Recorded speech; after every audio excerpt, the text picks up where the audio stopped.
వాళ్ళని నమ్ముకొని నన్నేదో సాధిస్తాను అని వెర్రి కలలు కంటున్నావా? సర్లే, అయ్యిందేదో అయిపోయింది. ఇంకా జరిగిందంతా మర్చిపోదాం.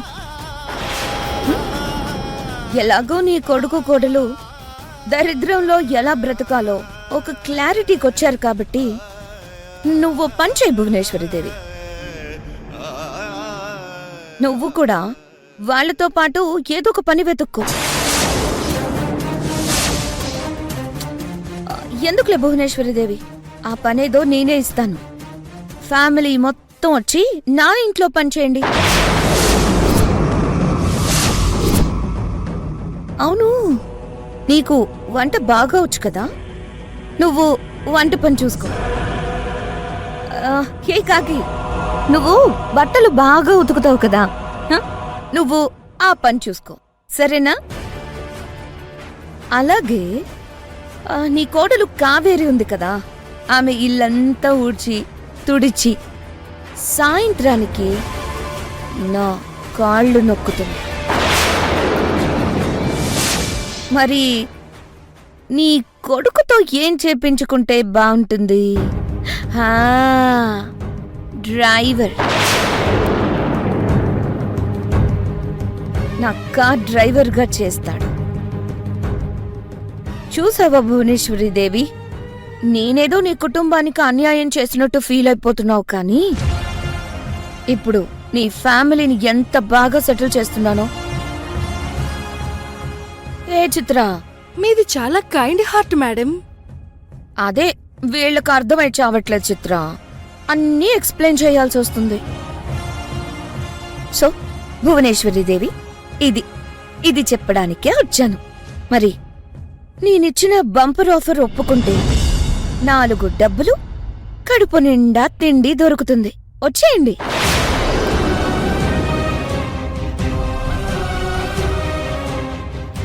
వచ్చేస్తారులే. చిత్రా, వీళ్ళు ఆలోచించుకొని చెప్తారులే గాని మనం వెళ్దాం, పద. పదండి మేడం.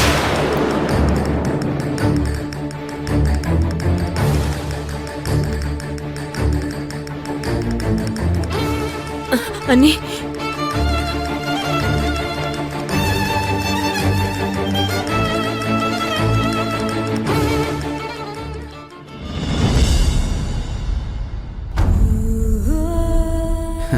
అమ్మా, ఇంకంతా హ్యాపీనే. ఫ్రెండ్ని డబ్బులు అడిగాను, లాయర్ గారితో కూడా మాట్లాడేశాను. ఫుడ్ డెలివరీలు కూడా అన్నీ చేసేసావా?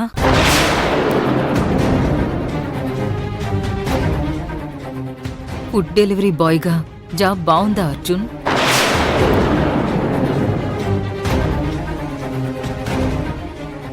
అత్తయ్య, ఫుడ్ డెలివరీ బాయ్ ఏంటి? అర్జున్ బాబు, ఏంది మీరు గా పని చేస్తుండ్రా? వాడు ఆ పని చేస్తున్నాడు, మరి నువ్వేం పని చేస్తున్నావు? ఇళ్లల్లో పాచి పనా?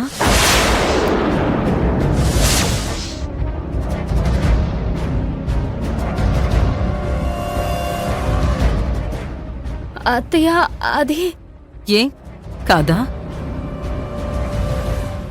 వెళ్ళలేదా పని మనిషిగా చేయడానికి? చెప్పమ్మా.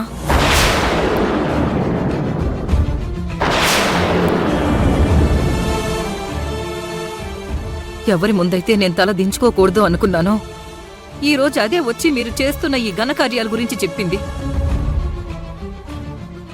మీతో పాటు మమ్మల్ని కూడా వచ్చి దానింట్లో పని మనుషులుగా చేయమని, తన కాళ్ల కింద బతకమని చెప్పింది. వచ్చి ఈ మాటలతోనే నా ప్రాణం తీసేసి వెళ్ళింది. ఎంత అవమానం జరిగాక ఇంకా ఏముంది నాన్న ఈ బతుక్కి అర్థం? ఏంటి నాన్న నాకీ కర్మ? ఏంటి చెప్పండి, ఇలా మిమ్మల్ని చూడ్డానికి నేను ఇంకా బతుకుంది? అమ్మా ప్లీజ్, నేను నీ దగ్గర పనిచేసిన విషయాన్ని దాచానేమో గాని తప్పేం చేయలేదమ్మా. నువ్వు నన్ను అలా చూడలేవు కాబట్టే ఆ నిజాన్ని దాచానే కానీ మరింకేం కాదమ్మా. కానీ అమ్మా, ఇవాళ నేనొక మనిషిగా నిలబడగలిగాను. డబ్బు, కష్టం, వాటి విలువ తెలుసుకోగలిగాను.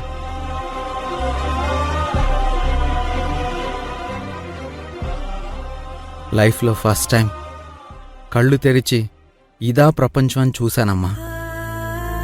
అమ్మా, నేను ఈరోజు నడవడం మొదలుపెట్టాను.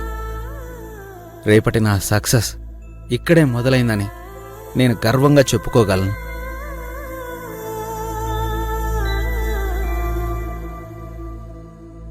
ఎందుకంటే నేనేంటో నాకు తెలుసు.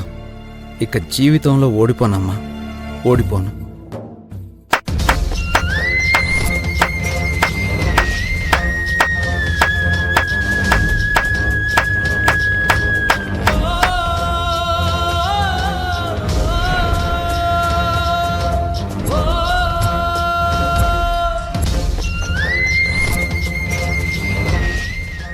మీకు జరిగింది తెలిసి చాలా బాధపడ్డానయ్యా. పాపం, మీరు మానసికంగా కృంగిపోతున్నారేమో. ఎలా ఓదార్చాలో తెలియక సందిగ్ధావస్థలో ఇక్కడికొచ్చాను. కాని అర్జున్, నీ కాన్ఫిడెన్స్, ధైర్యం నచ్చిందయ్యా, బాగా నచ్చింది.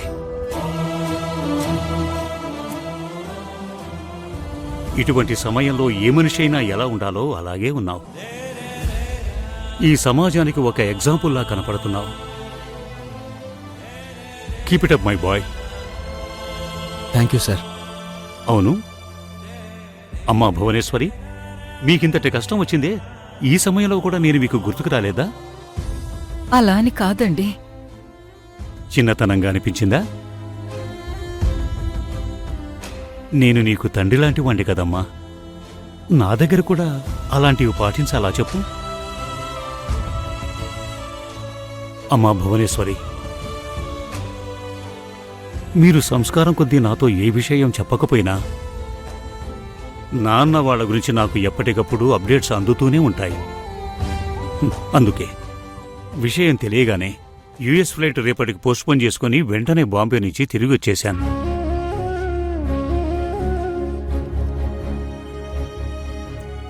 అమ్మ కావేరి, మీరెవ్వరూ దిగులు పడద్దు.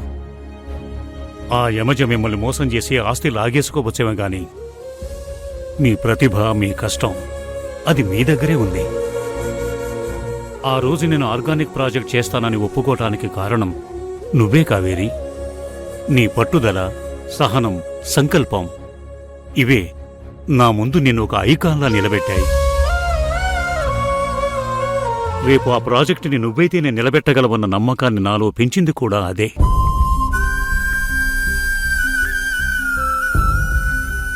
అయినా ఇప్పటికీ మీరేమీ నష్టపోయింది లేదు. శూన్యం నుంచే ఒక సామ్రాజ్యాన్ని సృష్టించగలరని మిమ్మల్ని నమ్మిన వ్యక్తిగా నేను మీ వెనుకున్నాను. ప్రామిస్ చేస్తున్నానమ్మా, మీ ఇద్దరికీ అదే ప్రాజెక్టుని తిరిగిస్తున్నాను.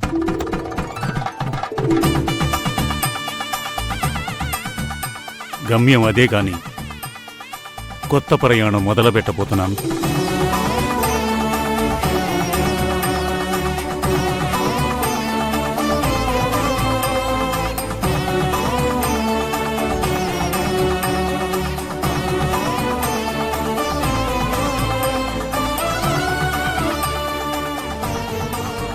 అర్జున్, కావేరి, ఇదిగోండి 10 కోట్లకు చెక్ అడ్వాన్స్గా ఇస్తున్నాను.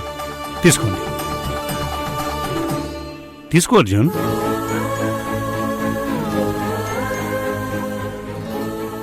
ప్రాజెక్టు ప్రారంభించటానికి ఇవి ఆఫీసు ఖర్చులకు మాత్రమే.